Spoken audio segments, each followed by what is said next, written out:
நான் பார்த்தாச்சு. பேசவே இல்லையே, அதான் கொஞ்சம் வருத்தமா இருக்கு. என்ன நேற்று எல்லா ஊர்லயும் பேசினாங்க, இங்கதான் பேசவே இல்லை, பேசாமையே போயிட்டாரு. ஸ்டாலின் தான், வேற என்ன, எல்லாத்துக்கும் ஸ்டாலின் தான் காரணம்.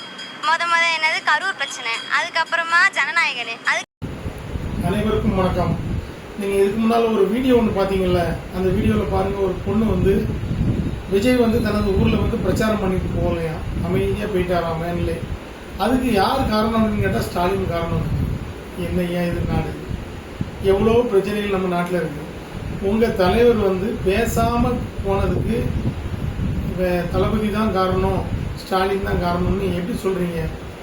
நீங்கள் வந்து திமுக ஆட்சியினுடைய ஏதாவது தவறுகள் இருந்தால் நீங்கள் சுட்டி காட்டுங்க. அதை விட்டுட்டு நீங்கள் தலைவர் வந்து ஸ்டாலின் தான் வந்து பஸ்ஸை நிப்பாட்டிட்டாரு, ஸ்டாலின் தான் வந்து பேச விடாமாக்கிட்டாரு, ஸ்டாலின் தான் கரண்டை கட் பண்ணிட்டாரு, இப்படிலாம் பேசாதீங்க. படித்த பிள்ளைகள் வந்து இப்படி பேசக்கூடாது. காரணம் என்னென்னா, நீங்கள்லாம் படிச்சிருக்கீங்க, உங்களெல்லாம் உங்களுடைய பெற்றோர்கள் படிக்க வச்சுருக்காங்க. நீங்கள் யாரால் படித்தீங்க? இந்த நாட்டில் வந்து எப்படி நமக்கு இடஒதுக்கீடுகள்லாம் கிடைத்தது? நம்ம பிள்ளைகள்லாம் இன்றைக்கி வந்து இன்ஜினியரிங் காலேஜ் இவ்வளோ இருக்குது, இது யார் காரணம்? மெடிக்கல் காலேஜ் இருக்கிறதுக்கு யார் காரணம்? இதெல்லாம் யோசிக்கணும். சும்மா வந்து ஏதோ ஒரு நடிகர் வந்து சொன்னார், அதனால் நம்ம வந்து இன்றைக்கி போகிறோங்கிற மாதிரி போகக்கூடாது. நீங்கள் வந்து இப்போ எல்லோரும் உங்களுக்கு ஒரு தவறான பேர் ஒன்று வச்சுட்டாங்க, அந்த பேர்லேருந்து நீங்கள்லாம் விடுபடணும். நல்லா படிக்கணும், நல்லா வரணும்.